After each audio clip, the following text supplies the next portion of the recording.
Hello, this is Brighton TV and this is the match preview for Brighton vs Bournemouth and vs Villa on Saturday. It was really disappointing not to get the 3 points. We were in the lead for most of the game. In the first half, it wasn't really great. Neither team created too much chances, but when we had our chance, Trossard took it to make it 1-0 and that was great from us.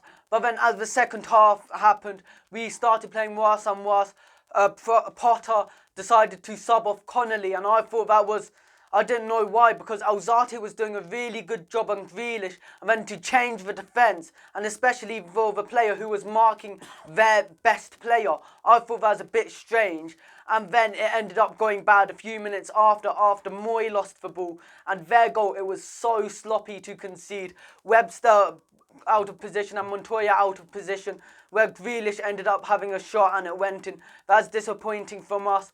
And just overall, we didn't create too many chances. I saw Aaron Connolly, he got quite a lot of criticism, but I don't see why he got it, since I saw him, he tried to make lots and lots of runs attacking the Villa defence, but the problem is he didn't get any service. We didn't create too many chances, which was the main problem with the Villa game. And just overall, the width, which is one way where lots of teams create lots of chances, we didn't have that much of it. It was only Bernardo and Alzate who had created lots of width, and that was a problem since we didn't have enough width.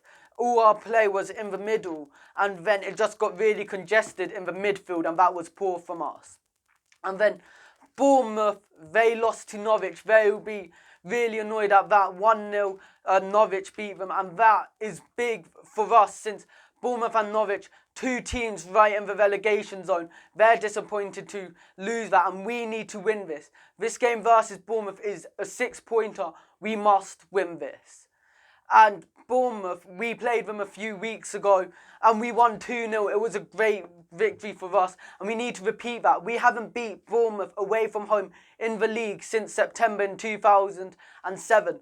But we did beat them in the FA Cup last year, so that's a good thing. And also, we've did a really good performance a few weeks ago versus Bournemouth, and Bournemouth aren't on a good run of form. They've picked up 4 points in their last 12 games, and they need to improve that. Hopefully not against us. And they have not scored in their last 4 games, which shows that their attack hasn't been great. And since they've been losing lots and lots of matches, their defence hasn't been great either. And we really need to capitalise on that. Since what we have been doing, we've been defending poorly, but our attack sometimes, it can be good. That's what we need to do. We need a really good game versus Bournemouth to get something from the game. And the formation that I think Potter should choose is the 4-2-3-1 formation. And in goal, I think Ryan should play with the back four of Bernardo, Dunk, Duffy and Montoya. Bernardo, he was man of the match and well deserved. He looked like the best player on the pitch by far for us. He was doing lots, and that's why I think Bernardo should play left back. Dunk and Duffy, I think, should play, because Webster, he played because Villa didn't have any forwards, but Bournemouth, they have more forwards, and I think it will be a more physical game, which is why I think Dunk and Duffy will be 2 better defenders for this game, and I think we could get quite a few set pieces, and Duffy's really good at that. And then right back, I think Montoya, although I thought Alzate had a really good game, his dribbling was really good. But the problem is he's really young. I don't think he'll be able to play this many games straight away, since there hasn't been too much of a break. So I think Montoya will replace Alzate. And I think the midfield will be Basuma and Proper. And Stevens, he had a good game in my opinion. But Basuma and Proper, when we played Bournemouth a few weeks ago, they controlled the midfield. Them two, definitely, that's why I think them two should be the 2 midfield players. And then in the number 10 position, I think Pascal Gross should replace Aaron Moy, because although Moy has played well recently, he just came back from a slight injury, and I think playing Gross might be better because Moy might be slightly unfit, and as he's just had an injury, it might make it worse. So if we play Gross, I think there'll be a safer option. And not only that, Gross's set pieces are really good, and I think this type of game will have lots of set pieces, so that's why I think Gross should play. And then out wide, I think Trossard and Jahanbakhsh should play.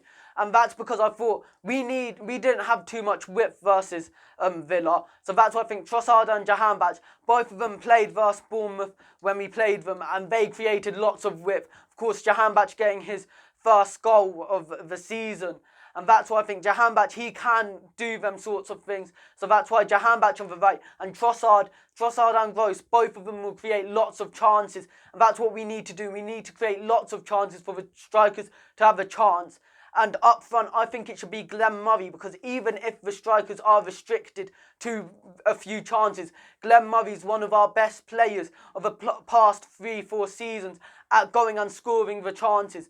That's why I think it should be Murray instead of Maupay, because I think Murray, he's able to get so many set pieces. He gets fouled so much, which is why I think Murray, he's a really good target man.